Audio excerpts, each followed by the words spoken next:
journey with me and let's see how far information technology has come to government and primary education system.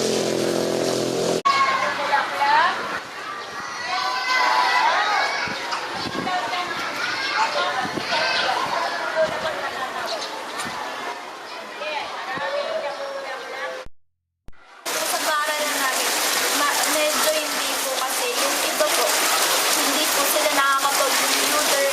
Kasi yan po, hindi po sapat yung computer sa mga nasa isang libong batang nag-aaral dito. At hindi po sapat yun para sa akin. Dahil minsan lang po kami nakagamit dito ng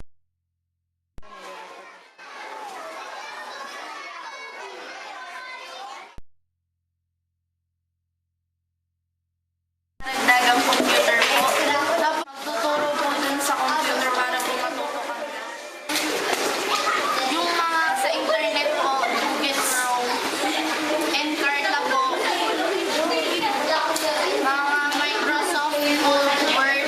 May mga diseases, yun pong mga lunas, malalaman mo by the computers. Tsaka lalo na po yung bagong kumakalat na sakit ngayon. Tsaka kapag po yung research mo din po doon kung may mga bago pa pong kumakalat na sakit galing po sa other places.